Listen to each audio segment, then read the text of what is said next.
Welcome back नाज़रीन। Programme के इस हिस्से में हम जिक्र करेंगे वफाकी बजट 2025-26 का। आज ही असम्बली में इस पे वोटिंग भी हुई।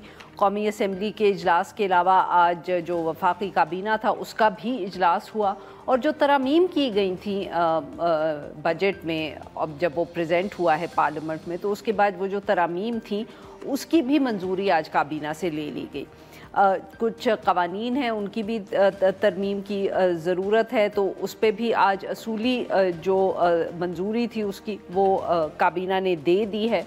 वफाकी काबीना के इजलास में माफ़ करिएगा, वज़ीर आज़म साहब ने अपना इज़हार ख़याल भी किया, उसको टेलीकास्ट किया गया। तो उन्होंने कहा कि बजट के ऊपर बहुत मेहनत की है। उन्होंने वज़ीर ख़जाना का शुक्रिया भी अदा किया, नायब वज़ीर आज़म, हलीफ जमातें, इन सब की उन्होंने तारीफ़ की। और इसके अलावा ख़ास तौर पे जो सदर आसिफ ज़रदारी हैं और बिलावल भुट्टो ज़रदारी साहब, उनकी भी उन्होंने तारीफ़ की। ये भी बार बार हुकूमत बात कर रही है कि हुकूमत ने एक बहुत मतवाज़न बजट पेश किया है, इसमें अपने माली अखराजात जो हैं वो कम किए हैं और सैलरीड क्लास के ऊपर उन्होंने रिलीफ देने की भी कोशिश की है।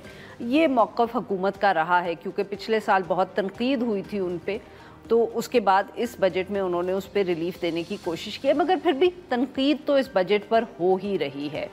बहुत से लोगों का ख़याल है कि एक ऐसे वक्त में जब हुकूमत की पोजीशन, ख़ास तौर पे अगर हम पिछले साल से मवाजना करें, 2024 के इलेक्शन जिन हालात में हुए, उसके बाद जिस किस्म के लीगल चैलेंजेस हमने देखे, तो हुकूमत एक कमज़ोर हमें सिचुएशन में नज़र आ रही थी। मगर इस साल तक ना तो अब कोई अपोजिशन से ख़ास ख़तरा है, ना पाकिस्तान तहरीक इंसाफ को कोई मुजाहरे कर रही है, ना कोई कोर्ट से ख़ास किसी किस्म का चैलेंज नज़र आ रहा है।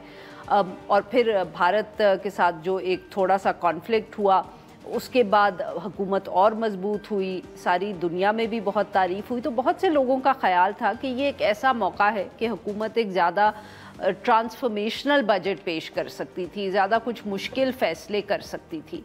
और तनकीद ये हुई है कि ऐसे कोई मुश्किल फ़ैसले किए नहीं गए।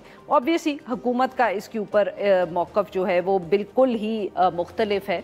और यही बात जो साबिक़ वज़ीर आज़म हैं, अवाम पाकिस्तान पार्टी के सरबराह हैं शाहिद खाकान अब्बासी साहब, उन्होंने भी यही तनकीद की है कि बिल्कुल इस बजट में कोई ऐसा हमें नहीं नज़र आया, हम कह सकते हैं एस्पेक्ट जिसे लगे कि कुछ लोगों को रिलीफ देने की कोशिश की हो। इस पे बात करने के लिए आज हमारे साथ मौजूद है खाकान अब्बासी साहब, साबिक़ वज़ीर आज़म हैं, कन्वीनर है Awam Pakistan Party. Welcome to the show sir. शुक्रिया जी। अब्बासी साहब, बहुत तनकीद की आपने गुज़िश्ता रोज़ प्रेस कॉन्फ्रेंस में हुकूमत को। अब देखिए, मैंने आपको वज़ीर आज़म साहब के हमने कॉमेंट्स भी बताए, वो कह रहे हैं हमने इतनी मेहनत की है और इतना अच्छा बजट है, और वज़ीर ख़जाना भी यही बात करे। अब तो बिलावल भुट्टो ज़रदारी साहब ने भी तारीफ़ कर दी, मेरे का कोई रह ना जाए ना जिन्होंने तारीफ़ की इस बजट की। तारीफ़ तो हम सब करते हैं, मैंने तनकीद नहीं की, मैंने हक़ाइक़ बयान किए। ये बजट, आप अगर यही बजट आपने बनाना, वो बजट पिछले साल आया था, ये वही है जो उससे पिछले साल था, ये वही है जो 5 साल पहले था, जो 10 साल पहले था।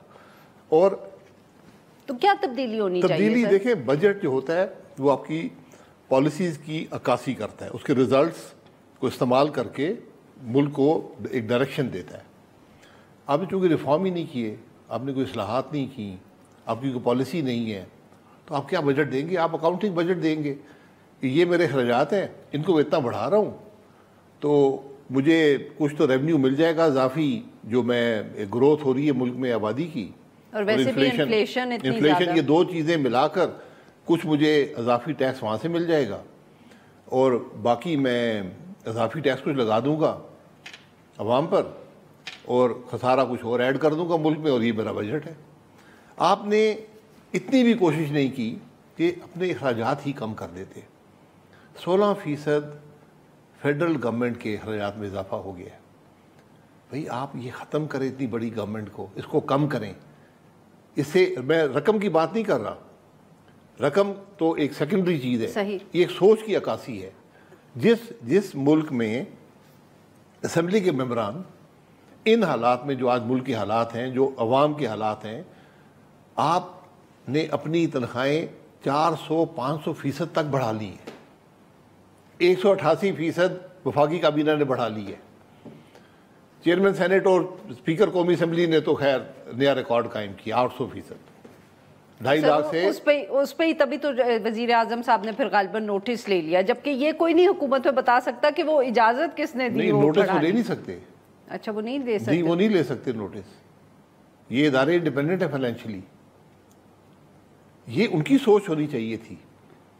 اسپیکر جو ہے وہ تابع ہے ممبران کا، ممبران کو اسے پوچھنا چاہیے تھا. چیئرمین اسمبلی کے سینٹ کے ممبران کے تابع ہے، اسے پوچھے وہ کہ بھائی آپ کی 2.5 لاکھ تنخواہ تھی، کیوں آپ 21 لاکھ پہ جا رہے ہیں، کیوں آپ مراد بڑھا رہے ہیں؟ اور صرف بڑھا نہیں رہے، آپ بیک ڈیٹڈ جا رہے ہیں 1 جنوری کو. یہ کبھی آپ نے سنا ہے؟ سر یہ تو اب آپ ہی ہمیں بتا سکتے ہیں. نہیں، میں نے تو کبھی نہیں سنا کہ کوئی بیک ڈیٹڈ ابھی تنخواہیں بڑھا رہا ہو.